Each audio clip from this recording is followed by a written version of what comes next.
สวัสดีครับมาชมวิธีการเปลี่ยนหน้าจอของนาฬิกา Amazfit นะครับหลายๆรุ่นมีตั้งแต่รุ่น Beep Active Balance Cheetah Falcon GTR GTS T-Rex นะครับหรือ Stato ด้วยก็หลายๆรุ่นเลยครับอยู่ในหน้าเว็บเขาเลยนะครับผมเอามาให้ดูเป็นวิธีการเปลี่ยนหน้าจอง่ายๆไม่กระทบอะไรไม่อันตรายนะครับไม่ใช่การแก้ไขโดย Android นะเป็นการเพิ่มไฟล์เท่านั้นเองอย่างง่ายสุดๆเลยมีวิธีดังต่อไปนี้นะครับให้คุณโหลดวัดเฟสก่อนเดี๋ยวผมจะใส่ลิงก์เอาไว้ให้ในคลิปนะครับแล้วก็เอานาฬิกาตัวนี้มาใส่แท่นชาร์จเตรียมที่จะเสียบ USB แท่นชาร์จเข้ากับคอมพิวเตอร์นะครับเดี๋ยวมาดูกันเลยหลังจากนั้นให้คุณกดลิงก์ใต้คลิปที่ผมใส่ให้ว่าเป็นเว็บไซต์ Watch Face นะครับหน้าจอนาฬิกาหลายๆรุ่นก็จะเข้ามาอย่างเว็บไซต์นี้หลังจากนั้นให้คุณเลือกนาฬิการุ่นที่คุณชอบเลยครับสามารถกดตรงนี้ได้นะครับแต่ผมกด Random นะเพื่อจะดูหลายๆแบบนะครับหรือจะกดเป็นท็อปเป็นเฟชอะไรพวกนี้นะครับแล้วแต่เลยให้คุณเลือก Watch Face ที่คุณชอบถ้าไม่ชอบนะครับกดด้านล่างที่เป็น Refresh นะครับหรือ Refresh ด้านบนของเบราว์เซอร์ก็ได้กด Refresh ก็จะขึ้นมา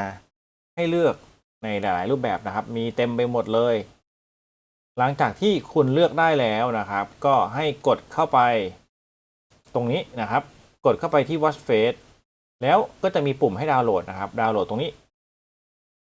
กดตรงนี้เลยเราก็จะมีให้เลือกดาวน์โหลดเป็นไฟล์ WFZ นะครับตัวนี้ผมชอบตัวหนึ่งดูล้นๆขาวๆดีนะครับตัวนี้ผมก็ดาวน์โหลดตัวนี้มานะครับดาวน์โหลดแล้วก็ Panoramic GC นะครับดาวน์โหลดมาก็จะมีไฟล์ขึ้นมานะครับหลังจากที่ดาวน์โหลดเสร็จแล้วคุณก็จะได้ไฟล์นามสกุล WFZ นะครับก็คือไฟล์เหล่านี้ผมโหลดมาหลายตัวเลยผมโหลดล่าสุดคือไฟล์นี้นะครับหลังจากนั้นก็ให้คุณเสียบนาฬิกาที่ประกอบแท่นเสร็จแล้วเข้าไปในคอมพิวเตอร์นะครับจะมีเสียงตรึ้งขึ้นมาในคอมพิวเตอร์บอกว่าเจอแล้วนะครับซึ่งการเจอก็จะเป็นลักษณะไอคอนเหมือนเวลาเราเสียบ iPhone เลยครับตัวนี้เป็นนาฬิกา Amazfit Stato นะครับข้างใน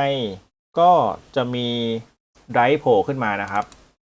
เป็นเหมือนหน่วยบันทึกนั่นเองคล้ายๆกับเวลาเราเสียบ Android เลยครับตัวนี้เป็น OS Android Watch นะครับแล้วหลังจากนั้นก็เข้ามาที่สุดท้ายครับ Watch Face จะเห็นไฟล์ที่ผมเอาเข้าไปแล้วนะครับให้คุณจับไฟล์ล่าสุดนะครับลากมาใส่ Copy ในโฟลเดอร์ Watch Face นะครับเสร็จแล้วหลังจากนั้นมาที่นาฬิกาครับให้คุณกดแตะเอาไว้ค้างไว้นะครับจนขึ้นเป็นลักษณะหน้าจอแบบนี้ให้คุณเลื่อนหาเลื่อนไปเลื่อนมาแบบนี้นะครับเพื่อหาดูว่าล่าสุดของคุณ Watch Face เป็นแบบไหนนะครับเขาจะขึ้นมาในตรงนี้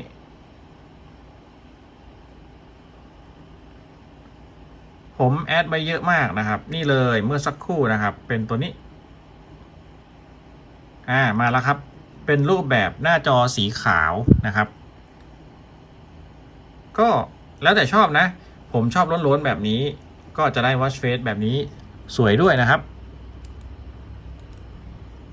ตรงนี้ก็รู้สึกว่าสว่างยังไม่มากแล้วก็หน้าจอที่เป็น Standby มีลายนะครับคุณอาจจะเลือกจออื่นนะที่มันดูสวยกว่านี้นะครับตอนเนี้ยจะสวยเฉพาะกรณีที่เรายกขึ้นมาแล้วแสงขึ้นมาเต็มๆนะครับเนี่ยอันล็อกจะสวยมากแต่พอตอนล็อกเนี่ยมันจะลายๆหน่อยก็อาจจะคุณภาพต่ำนะครับก็ลองเลือกใช้ดูมีวิธีแอดมาง่ายๆแบบนี้แต่จริงๆแล้วมีวิธีการ install Watch Face โดย Android ด้วยนะครับก็จะเป็นอีกแบบหนึ่งแบบนี้ง่ายสุดแล้วก็ไม่ค่อยมีปัญหาไม่ค่อยทำให้นาฬิกามีปัญหาด้วยครับ